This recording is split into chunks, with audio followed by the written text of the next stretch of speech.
열왕기하 13장 본문에서는 선지자 엘리사의 죽음을 다루고 있습니다. 엘리야나 그 다음으로 사역한 엘리사는 대단한 선지자였습니다. 그러나 여기서 반드시 기억해야 할 것은 엘리야와 엘리사의 그 대단함은 결국 그 뒤에 계시는 전능하신 여호와 하나님 때문이라는 것입니다.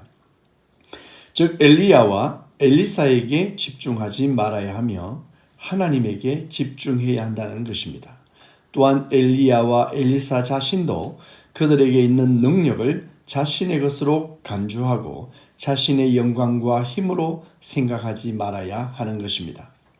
물론 이것은 쉬운 일이 아닙니다. 오늘날에도 사람들은 특별한 은사가 있거나 능력을 행하는 일에 대단한 관심을 보이며 그것을 추구하고 있습니다. 하나님의 일들을 바라볼 때 말씀에 기준한 영적인 깊이가 있어야 하고 또한 하나님이 주신 은사를 사용함에 있어서도 여호와 하나님의 뜻을 따라 순종하는 모습이 반드시 요구됩니다. 세상에는 이해할 수 없는 다양한 일들이 일어나고 있습니다. 즉 세상에 있는 모든 종교나 주술적인 행위 안에서 일어나는 일들 중에 흡사한 일이 있습니다. 무당 잡교에서도 기적은 일어나고 있고 그것으로 많은 사람들의 영혼을 사로잡아 속이기도 합니다. 따라서 그 현상이나 모습만 쫓아가면 위험합니다. 하나님의 말씀을 따라가야 합니다. 말씀을 통해 수없이 점검하고 또 검증해 보아야 할 것입니다. 하나님의 일하심이 우리 삶 가운데 풍성하시길 바랍니다. 엘리사가 죽을 병에 걸리자 북이스라엘 왕 요아스가 엘리사를 찾아왔습니다. 그리고는 눈물을 흘리며 엘리사를 아버지라고 부르기까지 합니다. 요아스가 엘리사를 많이 의지한 듯 합니다. 왕이 선지자를 존경하고 의지한 것 같습니다. 요아스 왕은 마음에 걱정이 생겼습니다. 선지자 엘리사가 죽으면 나라의 안보가 위태로울 것이란 생각을 한 것 같습니다. 요아스의 마음을 안 엘리사는 요아스 왕에게 활과 화살을 가져오라고 한 뒤에 동쪽 창을 열고 왕에게 활을 잡아라 라고 한 뒤에 자기 손으로 왕의 손을 잡았습니다.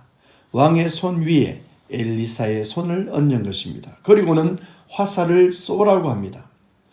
요아스와 엘리사가 함께 화살을 쏘았습니다. 그리고 엘리사는 그 쏜 화살을 여호와를 위한 구원의 화살, 곧 아람에 대한 구원의 화살이라고 했습니다. 엘리사는 병든 몸이지만 북이스라엘을 위한 구원의 하나님을 선포한 것입니다. 이스라엘은 하나님께서 반드시 지켜주실 것이란 예언을 한 것입니다. 그리고 특별한 행동을 통해 요아스 왕은 더욱 선명하게 기억할 것입니다. 이어서 엘리사는 요아스에게 다른 화살들을 집어라라고 합니다. 그리고는 화살을 잡은 손으로 땅을 치라고 합니다. 요아스 왕은 엘리사의 명령에 순종합니다. 요아스는 땅을 3번 치고 거쳤다고 했습니다. 그런데 엘리사가 갑자기 노합니다. 엘리사가 노한 이유는 왜 3번만 쳤냐는 것 같습니다. 사실 엘리사는 여러 번 치라고 명령을 하지는 않았습니다. 3번도 많이 친 것이 아닌가 싶은데 엘리사는 성경의 표현대로라고 하면 5번을 칠 것이니다 라고 하며 더 치지 않았다고 말했습니다.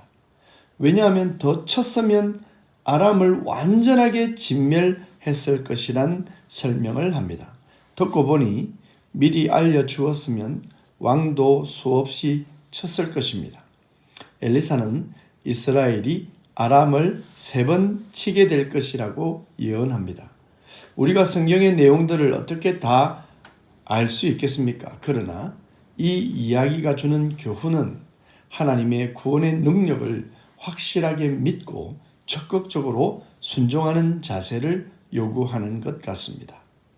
화살을 창밖으로 쏘고 화살을 잡고 땅을 치는 행위가 당장 이스라엘 대적을 어떻게 물리치겠는가라는 생각보다는 내가 더욱더 명확한 확신을 가지고 하나님의 하실 일을 소망하면 반드시 승리한다는 믿음의 적극성을 요구하시는 것 같습니다. 선지자 엘리사는 죽게 됩니다. 그런데 엘리사가 죽어 장사된 후 놀라운 일이 일어났습니다. 모압 도적대의 시신을 엘리사가 장사된 곳에 던지니 시체가 엘리사의 뼈에 닿자 그 죽은 자가 살아났다는 것입니다.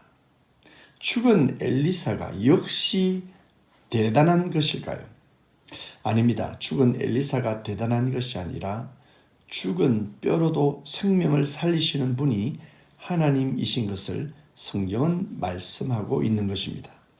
죽은 뼈 같은 자를 하나님이 사용하시면 놀라운 역사를 행한다는 것입니다. 그러니 하나님이 하셨다라는 것을 강조한 사건입니다.